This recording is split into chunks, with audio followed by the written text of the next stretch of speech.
Oke, di video kali ini saya ingin bercerita sedikit tentang gimana ceritanya kalau sampai kamu resign dengan cara yang tidak elegan.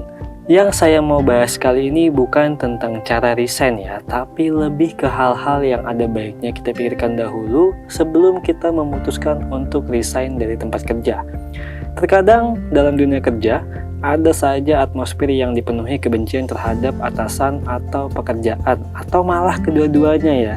Pasti ada keinginan dalam diri kamu untuk mewujudkan fantasi yang selama ini telah direncanakan, yaitu resign alias berhenti kerjaan.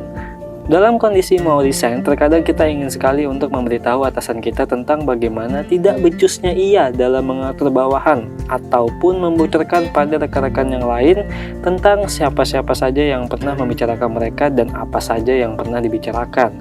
Karena mungkin kita berpikir, toh saya juga akan segera keluar dari tempat itu, jadi nggak ada salahnya memanfaatkan kesempatan itu untuk membeberkan semua hal.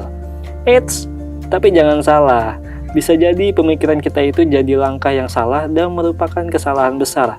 Cara kamu mengundurkan diri secara tidak langsung akan mempengaruhi karir kamu di masa depan.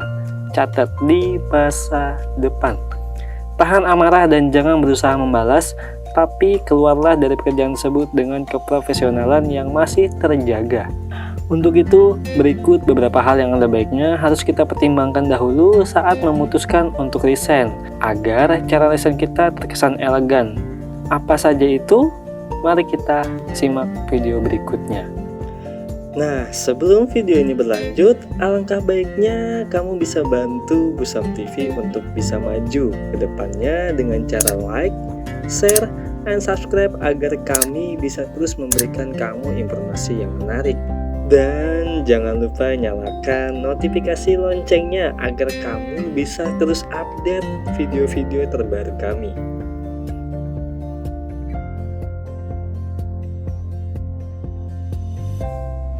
Yang pertama, berpikir jangka panjang. Ini yang penting pertama menurut saya. Kamu pasti juga setuju, bukan cuma soal kedepannya, kamu mau kerja di mana atau usaha apa aja, tapi juga jangan sampai kita mengeluarkan komentar-komentar yang menjelek-jelekan atasan atau rekan kerja di tempat yang lama. Meskipun terkadang dorongan untuk itu sangat kuat dan sangat menyenangkan bila bisa melakukannya, tapi kita juga perlu ingat bahwa apa yang telah diucapkan tidak akan dapat ditarik kembali. Kata-kata tersebut akan selalu teringat dan mungkin suatu saat akan sampai ke orang yang kamu jelek-jelekin. Selain kamu masih membutuhkan tempat kerja lama sebagai referensi, masih ada kemungkinan kamu akan bertemu dengan rekan kerja baru yang memiliki hubungan dengan kantor lama, baik itu klien, supervisor, atau yang lebih parah lagi teman dekat dari salah seorang rekan kerja kamu di tempat yang lama.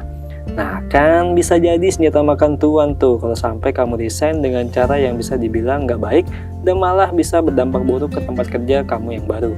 Kalau yang buka usaha biasanya kan teman kerja di tempat lama bisa juga sekaligus menjadi pasar kita yang pertama, sekalian bisa membantu mempromosikan usaha kita. Jadi yang kelihatan buruk tidak selamanya jadi buruk juga. Berpikir panjang pastinya akan berguna untuk jangka panjang juga buat kamu. Yang kedua, berpikir rasional.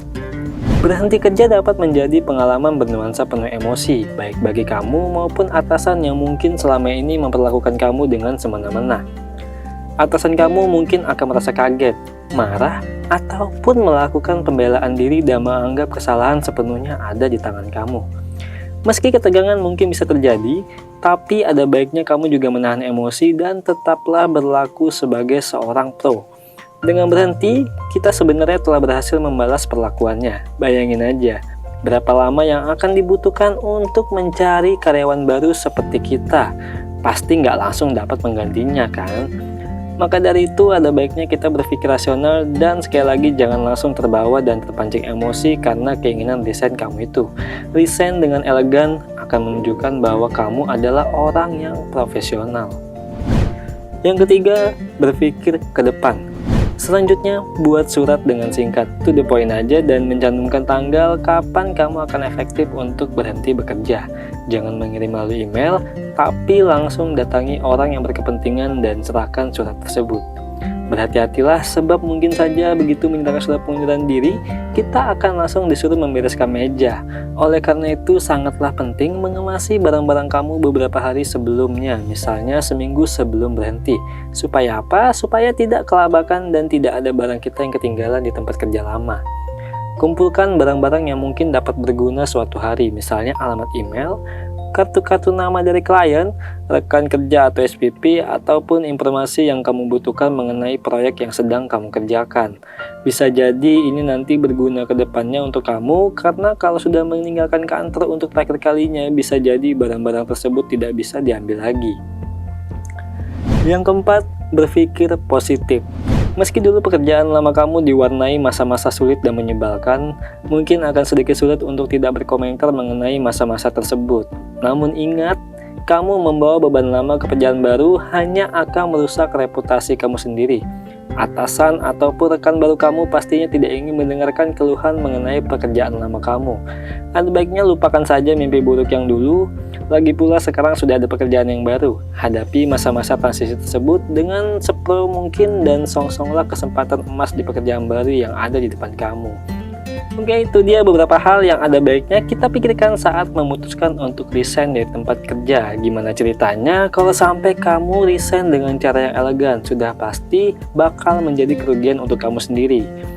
Dan seperti biasa, terima kasih. Semoga harimu menyenangkan. Sampai jumpa di video berikutnya.